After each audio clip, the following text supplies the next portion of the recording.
کی طرف سے منسوب تھا اور شمرون یشاکر کا بیٹا تھا جو یعقوب کی چوتھی نسل ہے۔ اسی سے یہ بات بھی واضح ہو جاتی ہے کہ بعض عیسائیوں کا قرآن پر یہ اعتراض بالکل بے بنیاد ہے کہ قرآن نے ایک ایسے شخص کو کہ جو موسیٰ علیہ السلام کے زمانے میں رہتا تھا اور وہ گوسالہ پرستی کا سرپرست بنا تھا، شہر سامرا سے منسوب سامری کے طور پر متعارف کرایا ہے، جبکہ شہر سامرا اس زمانے میں بالکل موجود ہی نہیں تھا، کیونکہ جیسا کہ ہم بیان کر چکے ہیں کہ سامری شمرون کی طرف منسوب ہے، نہ کہ سامرا شہر کی طرف۔ بہرحال سامری ایک خود خواہ اور منحرف شخص ہونے کے باوجود بڑا ہوشیار تھا اور بڑی جرات اور مہارت کے ساتھ بنی اسرائیل کے ضعف کے نکات اور کمزوری کے پہلوؤں سے استفادہ کرتے ہوئے اس قسم کا عظیم فتنہ کھڑا کرنے پر قادر ہو گیا، اور کہ جو ایک قطعی اکثریت کے بت پرستی کی طرف مائل ہونے کا سبب بنے، اور جیسا کہ ہم نے دیکھا کہ اس نے اپنی اس خود خواہی اور فتنہ انگیزی کی سزا بھی اسی دنیا میں دیکھ لی۔ تو ہم نے یہ پڑھ لیا سامعین۔ آئیے اب ہم پیج 246 پر ہی ہیں جہاں پہ ہم نے یہ حاشیہ پڑھا تھا۔ اب ہم دیکھتے ہیں کہ ایک نئی ہیڈنگ ہے ہمارے سامنے، لکھا ہے گناہ عظیم اور کم نظیر توبہ۔ کیا ہے؟ گناہ عظیم اور کم نظیر توبہ۔ لکھا ہے حضرت موسیٰ علیہ السلام کے اس شدید رد عمل نے اپنا اثر دکھایا، اور لوگوں نے گوسالہ پرستی اختیار کی تھی اور جن لوگوں نے گوسالہ پرستی اختیار کی تھی اور ان کی تعداد اکثریت میں تھی، وہ اپنے کام سے پشیمان ہوئے، اور ان کی شاید مذکورہ پشیمانی کافی تھی۔ قرآن نے یہ اضافہ کیا۔ باقی رہتا ہے یہ سوال کہ اس غضب و دولت جو ہے، یہ انورٹڈ کاما میں لکھا ہے، غضب و دولت سے کیا مراد ہے؟ قرآن نے اس امر کی کوئی توضیح نہیں کی ہے، صرف سربستہ کہہ کر بات آگے بڑھا دی ہے، لیکن ممکن ہے کہ اس سے ان بدبختیوں اور پریشانیوں کی جانب اشارہ مقصود ہو جو اس ماجرے کے بعد اور بیت المقدس میں ان کی حکومت سے پہلے انہیں پیش آئیں، یا اس سے مراد اللہ کا وہ حکم ہو جو اس گناہ کے بعد انہیں دیا گیا کہ وہ بطور پاداش ایک دوسرے کو قتل کریں۔ قرآن میں اس کے بعد اس گناہ سے توبہ کے سلسلے میں قرآن کہتا ہے کہ انورٹڈ کاما میں کہ اور یاد کرو اس وقت کو جب موسیٰ نے اپنی قوم سے کہا تھا کہ اے قوم، تم نے بچڑے کو منتخب کر کے اپنے اوپر ظلم کیا ہے، اب جو ایسا ہو گیا ہے تو توبہ کرو اور اپنے پیدا کرنے والے کی طرف پلٹ آؤ۔ تمہاری توبہ اس طرح ہونی چاہیے کہ تم ایک دوسرے کو قتل کر دو، تمہاری توبہ اس طرح ہونی چاہیے کہ تم ایک دوسرے کو قتل کرو، یہ کام تمہارے لیے تمہارے خالق کی بارگاہ میں بہتر ہے۔ اس معاجرے کے بعد خدا نے تمہاری توبہ قبول کر لی تو جو تواب رحیم ہے۔ اور یہاں پر یہ سورہ بقرہ کی آیت نمبر 54 کے ہم نے تمام الفاظ پڑھے۔ آئیے آگے چلتے۔ لکھا ہے اس میں شک نہیں کہ سامری کے بچھڑے کی پرستش و عبادت کوئی معمولی بات نہ تھی۔ وہ قوم جو خدا کی یہ تمام آیات دیکھ چکی تھی اور اپنے عظیم پیغمبر کے معجزات کا مشاہدہ بھی کر چکی تھی، ان سب کو بھول کر پیغمبر کی ایک مختصر سی غیبت میں اصل توحید اور آئین خداوندی کو پورے طور پر پاؤں تلے رون دے اور بت پرست ہو جائے۔ اب اگر یہ بات ان کے دماغ سے ہمیشہ کے لیے جڑ سے نہ نکالی جاتی تو خطرناک حالت پیدا ہونے کا اندیشہ تھا، اور ہر موقع کے بعد اور خصوصاً حضرت موسیٰ علیہ السلام کی زندگی کے بعد ممکن تھا ان کی دعوت کی تمام آیات ختم کر دی جاتی اور اس عظیم قوم کی تقدیر مکمل طور پر خطرے سے دوچار ہو جاتی۔ آئیے اب اگلی ہیڈنگ ہے اکٹھا قتل۔ یہ بہت عجیب سی ہیڈنگ ہے، اکٹھا قتل۔ آئیے جانتے ہیں۔ لکھا ہے یہاں شدت عمل سے کام لیا گیا اور صرف پشیمانی اور زبان سے اظہار توبہ پر ہرگز قناعت نہ کی گئی۔ یہی وجہ ہے کہ خدا کی طرف سے ایسا سخت حکم صادر ہوا جس کی مثال تمام انبیاء کی طویل تاریخ میں کہیں نہیں ملتی، اور وہ یہ کہ توبہ اور توحید کی طرف بازگشت کے سلسلے میں گناہ گاروں کے کثیر گروہ کے لیے اکٹھا قتل کرنے کا حکم دیا گیا۔ ہم آ گئے ہیں پیج 247 پر۔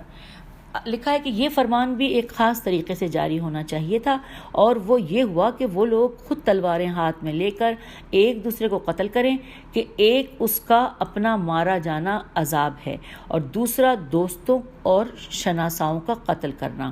یہ ہم نے پڑھ لیا۔ اگلے پیراگراف میں لکھا ہے بعض روایات کے مطابق حضرت موسیٰ علیہ السلام نے حکم دیا کہ ایک تاریک رات میں وہ تمام لوگ جنہوں نے بچھڑے کی عبادت کی تھی غسل کریں، کفن پہن لیں اور صفیں باندھ کر ایک دوسرے پر تلواریں چلائیں۔ ممکن ہے یہ تصور کیا جائے کہ یہ توبہ کیوں اتنی سختی سے انجام پذیر ہوئی؟ کیا یہ ممکن نہ تھا کہ خدا ان کی توبہ کو بغیر اس خونریزی کے قبول کر لیتا؟ اس سوال کا جواب گزشتہ گفتگو سے واضح ہو جاتا ہے، کیونکہ اصل توحید سے انحراف اور بت پرستی کی طرف جھکاؤ کا مسئلہ اتنا سادہ اور آسان نہ تھا کہ اتنی آسانی سے درگزر کر دیا جاتا، اور وہ بھی ان واضح معجزات اور خدا کی بڑی بڑی نعمتوں کے مشاہدے کے بعد۔ در حقیقت ادیان آسمانی کے تمام اصولوں کو توحید اور یگانہ پرستی میں جمع کیا جا سکتا ہے۔ اس اصل کا متزلزل ہونا دین کی تمام بنیادوں کے خاتمے کے برابر ہے۔ اگر گاؤ پرستی کے مسئلے کو آسان سمجھ لیا جاتا تو شاید آنے والے لوگوں کے لیے سنت بن جاتا، خصوصاً بنی اسرائیل کے لیے، جن کے بارے میں تاریخ شاہد ہے کہ ضدی اور بہانہ باز لوگ تھے۔ لہٰذا چاہیے تھا کہ ان کی ایسی گو شمالی کی جائے کہ اس کی چبھن تمام صدیوں اور زمانوں تک باقی رہ جائے اور اس کے بعد کوئی شخص بت پرستی کی فکر میں نہ پڑے۔ اب اگلی ہیڈنگ آ گئی ہے، خدا کی آیات کو مضبوطی سے پکڑ لو۔ آئیے کتنی خوبصورت ہیڈنگ ہے، جانتے ہیں کیا لکھا ہے۔ عظیم اسلامی مفسر مرحوم طبرسی ابن زید کا قول اس طرح نقل کرتے ہیں کہ جس وقت حضرت موسیٰ علیہ السلام کوہ طور سے واپس آئے اور اپنے ساتھ توریت لائے تو اپنی قوم کو بتایا کہ میں آسمانی کتاب لے کر آیا ہوں جو دینی احکام اور حلال و حرام پر مشتمل ہے۔ یہ وہ احکام ہیں جنہیں خدا نے تمہارے لیے عملی طور پر قرار دیا ہے، اسے لے کر اس کے احکام پر عمل کرو، اس بہانے سے کہ یہ ان کے لیے مشکل احکام ہیں۔ یہودی نافرمانی اور سرکشی پر تل گئے، یعنی یہودیوں نے کہا کہ یہ مشکل کام ہے اور وہ نافرمانی پر تل گئے۔ خدا نے بھی فرشتوں کو مامور کیا کہ وہ کوہ طور کا ایک بہت بڑا ٹکڑا ان کے سروں پر لا کر کھڑا کر دیں۔ اسی اثنا میں حضرت موسیٰ علیہ السلام نے انہیں خبر دی کہ عہد و پیمان باندھ لو، احکام خدا پر عمل کرو، سرکشی و بغاوت سے توبہ کرو تو تم سے یہ عذاب ٹل جائے گا اور ورنہ سب ہلاک ہو جاؤ گے۔ تو اس پر انہوں نے سر تسلیم خم کر دیا، توریت کو قبول کیا، خدا کے حضور میں سجدہ کیا، جبکہ ہر لحظہ وہ کوہ طور کے اپنے سروں پر گرنے کے منتظر تھے، لیکن بالآخر ان کی توبہ کی وجہ سے عذاب الہی ٹل گیا۔ اگلے پیراگراف میں لکھا ہے کہ یہ نقطہ یاد رکھنا ضروری ہے کہ کوہ طور کے بنی اسرائیل کے سروں پر مسلط ہونے کی کیفیت کے سلسلے میں مفسرین کی ایک جماعت کا اعتقاد ہے کہ حکم خدا سے کوہ طور اپنی جگہ سے اکھڑ گیا اور سائبان کی طرح ان کے سروں پر مسلط ہو گیا، جبکہ بعض دوسرے مفسرین یہ کہتے ہیں کہ پہاڑ میں سخت قسم کا زلزلہ آیا، پہاڑ اس طرح لرزنے اور حرکت کرنے لگا کہ کسی بھی وقت وہ ان کے سروں پر آ گرے گا، لیکن خدا کے لطف و کرم سے زلزلہ رک گیا اور پہاڑ اپنی جگہ پر قائم ہو گیا۔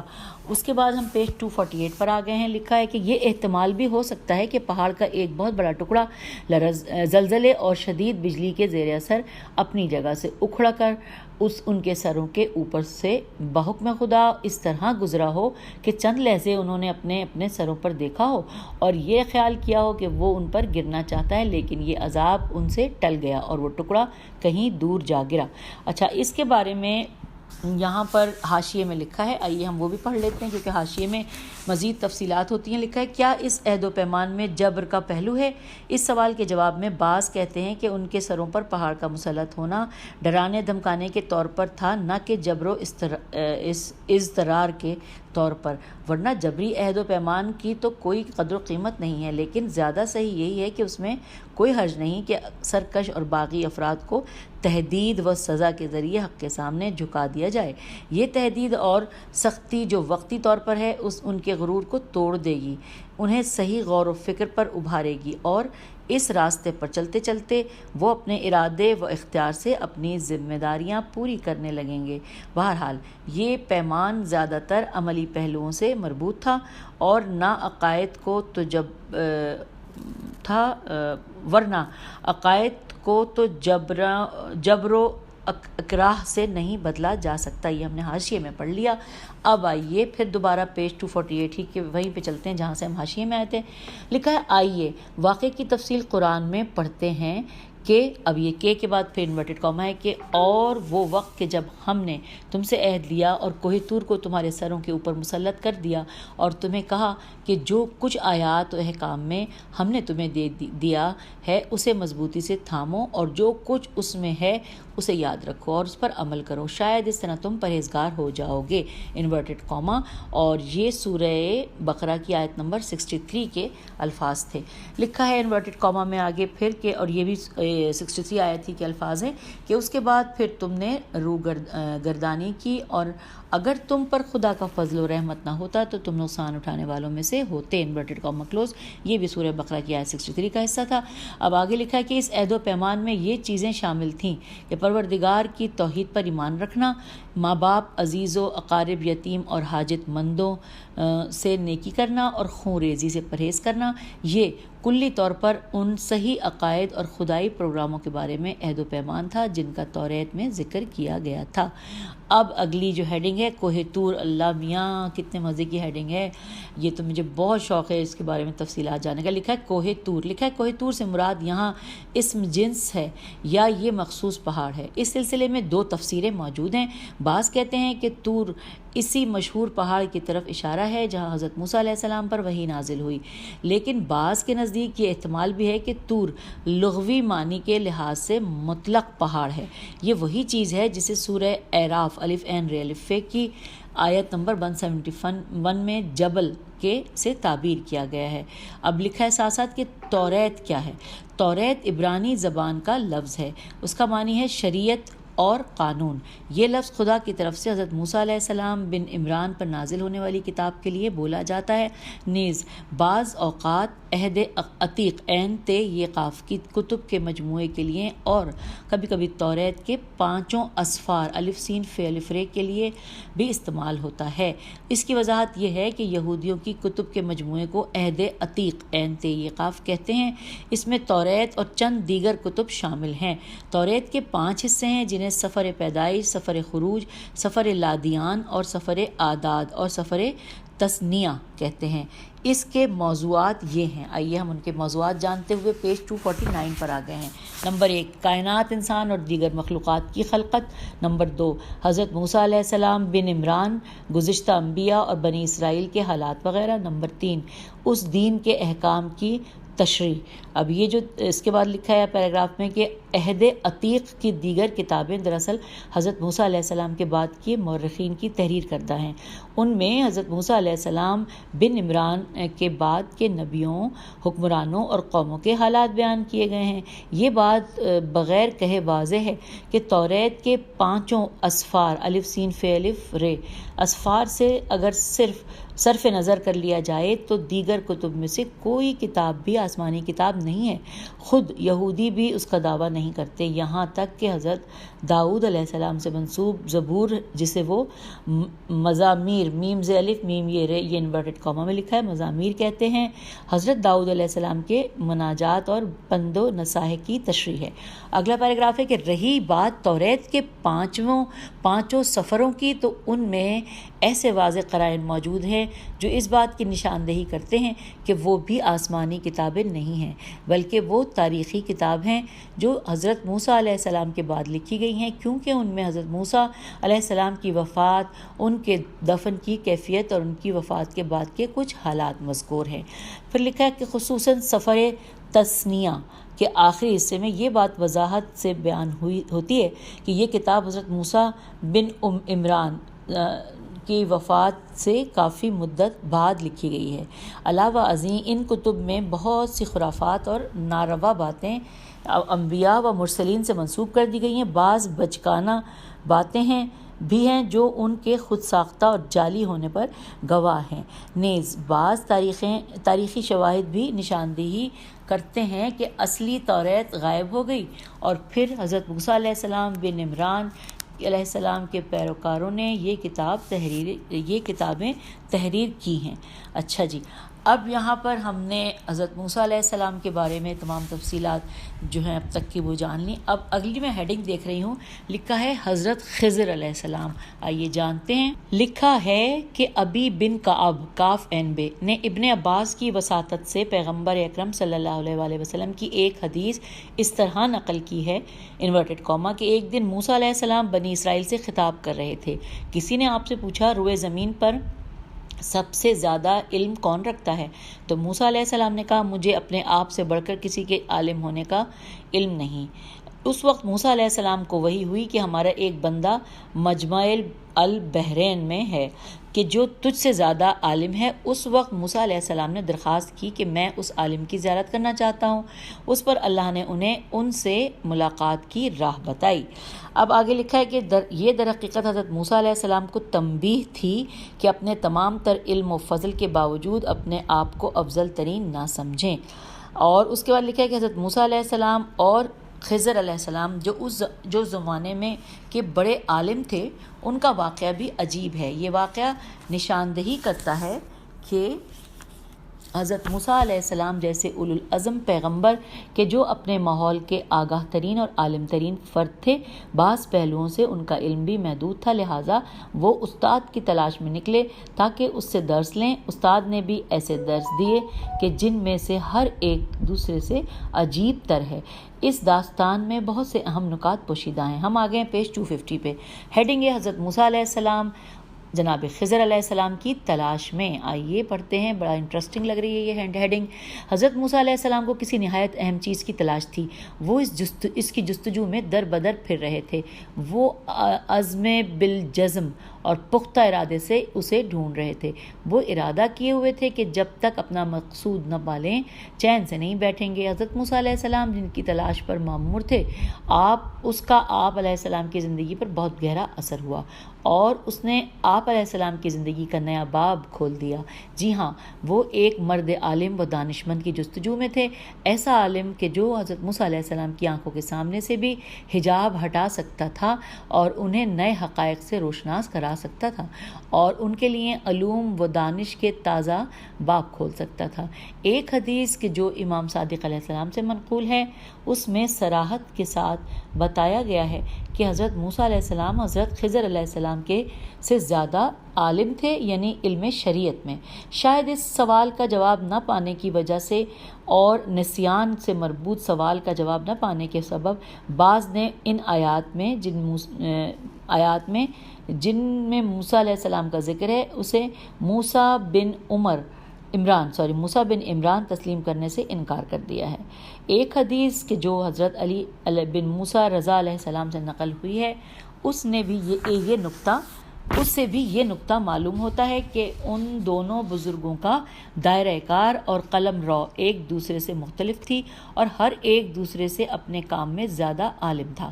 ہم اس سلسلے میں جلد پڑھیں گے کہ اس عالم بزرگ کی جگہ معلوم کرنے کے لیے حضرت موسیٰ علیہ السلام کے پاس ایک نشانی تھی اور وہ اس نشانی کے مطابق ہی چل رہے تھے.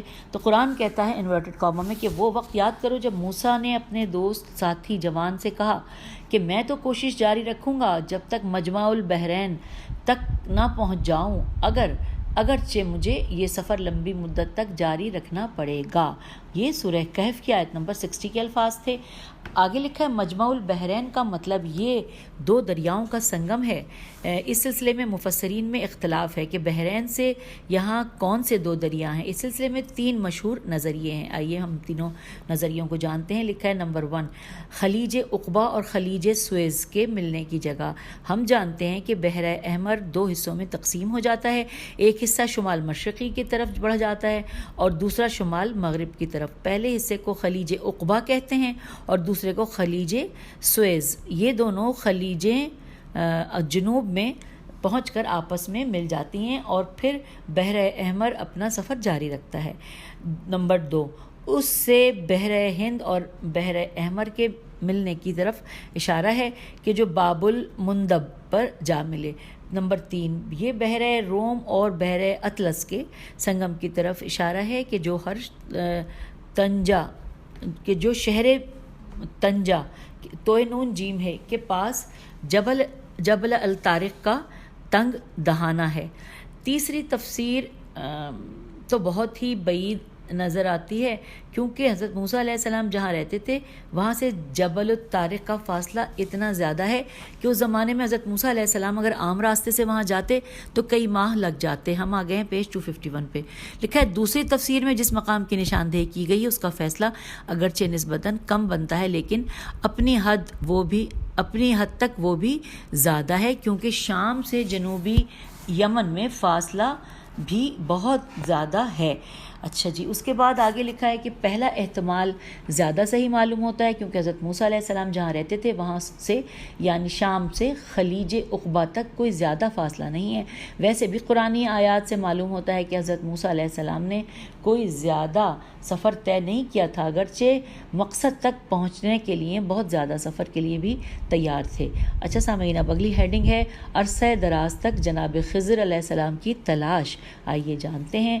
بعض لوگوں نے جناب موسیٰ علیہ السلام کے اس قول کے کہ انہوں نے کہا کہ میں اس وقت تک کوشش کروں گا جب تک اپنا مقصد حاصل نہ کر لوں، تو اس کے بارے میں کہا ہے کہ لفظ حقب ہے قاف بے عرصہ دراز کے معنی میں ہے۔ حقب کا مطلب عرصہ دراز کے ہیں، اور بعض نے اس کی 80 سال سے تفسیر کی ہے۔ اچھا، اس لفظ سے حضرت موسیٰ علیہ السلام کا مقصد یہ تھا کہ مجھے جس کی تلاش ہے میں اسے ڈھونڈ کے رہوں گا، چاہے اس مقصد کے لیے مجھے سال تک سفر جاری رکھنا پڑے۔ پھر آگے انورٹڈ کاما میں جملہ ہے، بہرحال جس وقت وہ ان دو دریاؤں کے سنگم پر جا پہنچے تو ایک مچھلی کے جو ان کے پاس تھی اسے بھول گئے۔ انورٹڈ کاما کلوز ہو گیا یہاں پر، اور یہ ہے سورہ کہف کی آیت نمبر 61۔ تو لکھا ہے لیکن تعجب کی بات یہ ہے کہ مچھلی، انورٹڈ کاما میں یہ بات آ گئی کہ مچھلی نے دریا میں اپنی راہ لی اور چلتی بنی۔ یہ انورٹڈ کاما یہاں کلوز ہو گیا، یہ بھی سورہ کہف کی آیت نمبر 61 ہی کا حصہ ہے۔ پھر لکھا ہے یہ مچھلی جو ظاہراً ان کے پاس غذا کے طور پر تھی، کیا بھونی ہوئی تھی اور اسے نمک لگا ہوا تھا، یا یہ تازہ مچھلی تھی کہ جو مجزانہ طور پر زندہ ہو کر اچھل کر پانی میں جا کر تیرنے لگی؟ اس سلسلے میں مفسرین میں اختلاف ہے۔ بعض کتب تفاسیر میں یہ ہے کہ اس علاقے میں آب حیات کا چشمہ تھا، اس کے کچھ قطرے مچھلی پر پڑ گئے جس سے مچھلی زندہ ہو گئی، لیکن یہ احتمال بھی ہے کہ مچھلی ابھی پوری طرح مری نہ تھی، کیونکہ بعض مچھلیاں ایسی بھی ہوتی ہیں جو پانی سے نکلنے کے بعد بہت دیر تک نیم جان صورت میں رہتی ہیں، اور اس مدت میں پانی میں گر جائیں تو ان کی معمول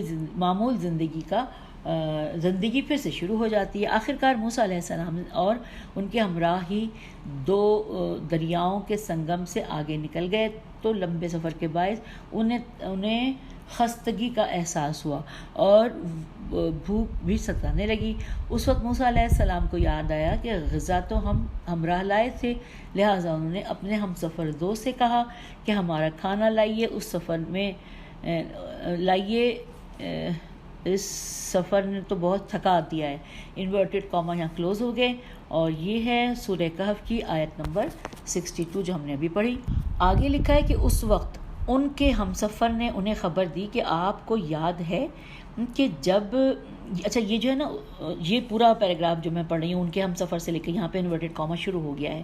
ان کے ہم سفر نے انہیں خبر دی کہ آپ کو یاد ہے کہ جب ہم نے اس پتھر کے پاس پناہ لی تھی اور آرام کیا تھا تو مجھے مچھلی کے بارے میں بتانا یاد نہ تھا، اور شیطان ہی تھا جس نے یہ بات مجھے بھلا دی تھی۔ ہوا یہ کہ مچھلی نے بڑے حیران کن طریقے سے دریا کی راہ لی اور پانی میں چلتی بنی۔ یہاں پہ انورٹڈ کاما کلوز ہو گیا ہے۔ یہ سورہ کہف کی آیت نمبر 63 کا ہی حصہ ہے، اور اب ہم پیج 252 پہ آ گئے ہیں۔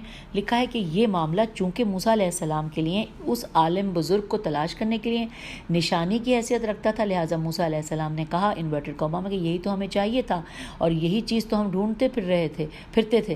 انورٹڈ کاما کلوز ہو گیا۔ یہ سورہ کہف کی آیت 64 کا حصہ ہے۔ پھر لکھا ہے یہ جو دوسری ابھی پڑھ رہی ہوں یہ بھی کہف کی آیت نمبر 64 ہی کا حصہ ہے انورٹڈ کاما میں کہ اور اس وقت وہ تلاش کرتے ہوئے اسی راہ کی طرف پلٹے۔ انورٹڈ کاما یہاں پہ کلوز ہو گیا۔ یہ سورہ کہف کی آیت 64 کا ہی حصہ۔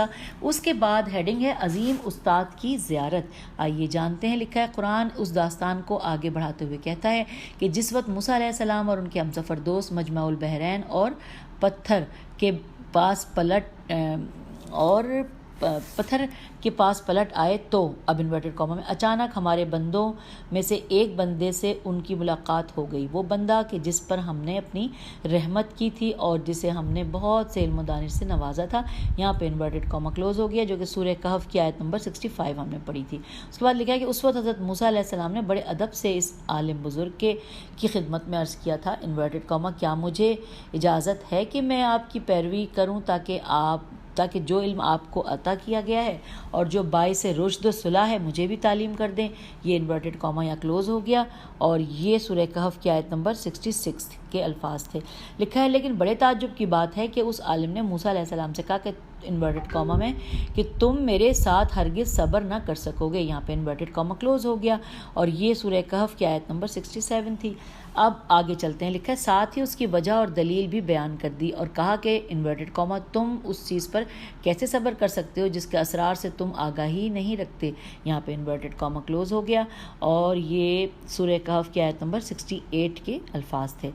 اچھا جی، آگاہی نہیں رکھتے ہو، لکھا ہے جیسا کہ ہم بعد میں دیکھیں گے کہ یہ عالم اسرار و حوادث کے باطنی علوم پر دسترس رکھتا تھا، جبکہ حضرت موسیٰ علیہ السلام باطن پر مامور تھے اور نہ ان کے بارے میں زیادہ آگاہی رکھتے تھے۔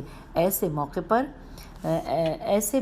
مواقع پر بہت ہوتا ہے کہ حوادث کے ظاہر سے ان کا باطن مختلف ہوتا ہے۔ بعض اوقات کسی واقعے کا ظاہر احمقانہ اور ناپسندیدہ ہوتا ہے، جبکہ باطن میں بہت مقدس، منطقی اور سوچا سمجھا ہوتا ہے۔ ایسے مواقع پر جو شخص ظاہر کو دیکھتا ہے وہ اس پر صبر نہیں کر پاتا اور اس پر اعتراض کرتا ہے اور یا مخالفت کرنے لگتا ہے، لیکن وہ استاد جو اسراروں سے آگاہ ہے اور معاملے کے باطن پر نظر رکھتا ہے، وہ بڑے اطمینان اور ٹھنڈے دل سے کام جاری رکھتا ہے اور اعتراض اور واویلا پر کان نہیں دھرتا، بلکہ مناسب موقع کے انتظار میں رہتا ہے کہ تاکہ حقیقت امر بیان کرے، جبکہ شاگرد بیتاب رہتا ہے، لیکن جب اسرار اس پر کھل جاتے ہیں تو اسے پوری طرح سکون و قرار آ جاتا ہے۔ تو یہاں پر ہم اپنی اس آج کی ریڈنگ کا یعنی آج سے مراد یعنی یہ والے پارٹ کا اختتام کرتے ہیں۔ آپ سے اجازت چاہتی ہوں کیونکہ اس سے آگے بڑا مزیدار قصہ آنے والا ہے جو میں اکثر اپنی نانی اماں سے سنتی تھی اور اب ہم وہ پڑھیں گے۔ تو چلیے جی، ملتے ہیں اگلی آڈیو میں۔ خدا حافظ، فی امان اللہ۔